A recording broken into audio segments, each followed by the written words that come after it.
Hey everybody, this is John for Pioneer Nexus MTG, coming at you with another deck overview, this time with a deck popularized by Aspiring Spike this past week, and that is Tibalt's Trickery combo. As a friendly reminder, if you do like these informative deck overviews, please consider subscribing to the channel, giving us a thumbs up, leaving a constructive comment down below. Don't mind me, as I'm a little bit under the weather here, so I'm going to sound a little bit nasally throughout this deck overview. So this is a deck that has existed in multiple different formats and been banned in multiple different formats. If memory serves me correctly, Tibalt's Trickery is banned in Modern, banned in Historic, and I also believe banned in Explorer. Why the heck it's still legal in Pioneer is beyond me. The combo itself is quite simple. Any 0 mana spell combined with Tibalt's Trickery allows you to essentially cast a random Big Dumb Idiot or Big Dumb spell out of your deck, with the exception of hitting Tibalt's Trickery itself. The way this works is you cast Stonecold Serpent, hold priority, cast Tibalt's Trickery, countering your own spell, and then the way Tibalt's Trickery is rewarded, its controller mills that many cards, or choose 1, 2, or 3 at random. Its controller mills that many cards, exiles the top cards of their library until you exile a non-land card with a different name. They may then cast that card, then all other cards put on the bottom in a random order. So essentially, like I said, you cast your Stonecold Serpent, cast your Tibalt's Trickery, and then you try to hit one of these random, very powerful payoffs. Obviously, you have powerful things like Omniscience to allow you to cast anything you might happen to have drawn in your hand. Ulamog allows you to exile 2 things while putting a 10/10 indestructible that mills your opponent when it attacks. Emrakul the Promised End allows you to take your opponent's next turn and have to deal with a 13/13. And then Kozilek the Great Distortion allows you to draw cards until you have 7 cards in hand, and then they have to deal with a 12/12 menace creature with the ability to counter spells. Although it's not really relevant with the mana cost in this deck being so high, it's not going to be a very relevant ability in a lot of situations. Finally, the ultimate payoff in this particular version is Emergent Ultimatum, which allows you to put a 3-card pile into your opponent's hands. They choose 2, they choose 1 and put it back in their library. The other 2 comes into play. Ideally, with this combo, you want to hit Peer into the Abyss, the Tarrasque, and Explosive Singularity. Now, individually, these 3 cards are pretty weak, with the Tarrasque being the best one to hit off of Tibalt's Trickery itself, as it becomes a 10/10, ward 10, and it fights another creature whenever you're attacking. Obviously, this gets a little bit worse as the game goes along. Peer into the Abyss, target player draws cards equal to half the number of their library, and then they lose half their life total. Eventually, what you end up doing is you stack it to the point where no matter what your opponent hands you, especially if it's turn 2 or turn 3, they're just dead. Peer into the Abyss plus Explosive Singularity. You put Explosive Singularity on the stack first, then cast Peer into the Abyss. Your opponent's life total is half, they go to 10, and then Explosive Singularity kills them. Well, same thing with Tarrasque and Explosive Singularity, or Peer into the Abyss and Tarrasque. You just have your opponent's life total and then kill them with the other thing. Obviously, your worst hits, additional copies of Tibalt's Trickery, are a brick, and then Explosive Singularity on its own will really not do much. But beyond that, the deck is built to maximize the combo. Spike is running a bunch of lands, so that way if you have to mulligan to 2 or 3, which often you have to do because you have to keep a hand with Stonecold Serpent and Tibalt's Trickery, this allows you to mulligan all the way to 2 or 3 and expect to draw your lands in a timely fashion.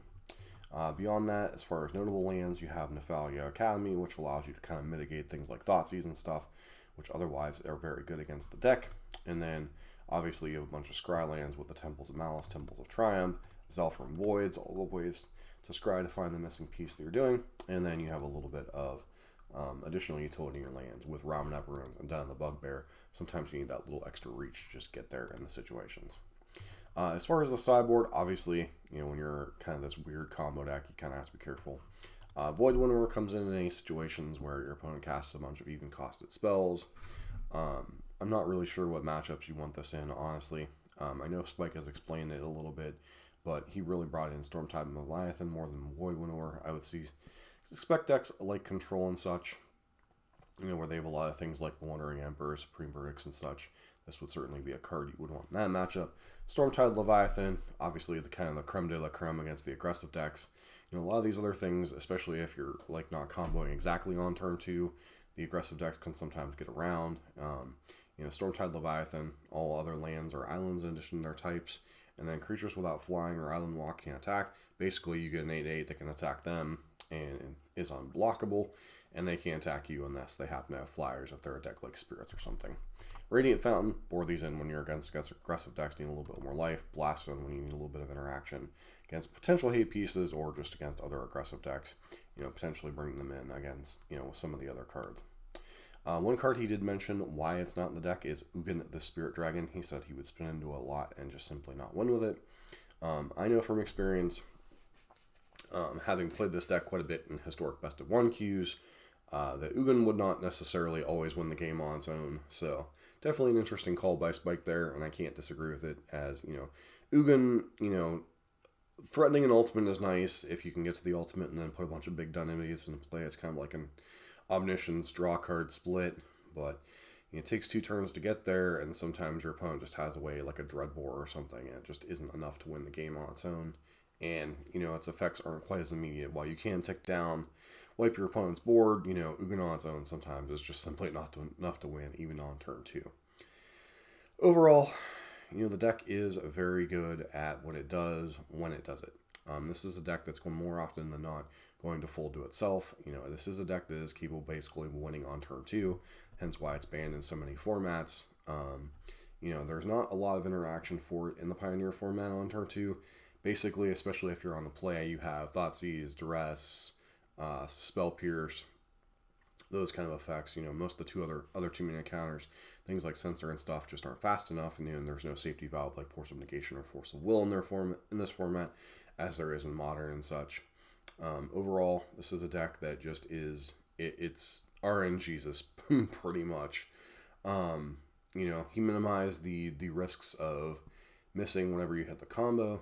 Whenever I played it in Historic Best of 1, I generally played like 4 Stonecoil Serpent, 4 Tormod's Crypt, which obviously increased the number of blanks you can hit off of Tibalt Trickery, but it also increased the number of hands you could keep because you had more likely to have a hand with Tibalt's Trickery and 0 mana play.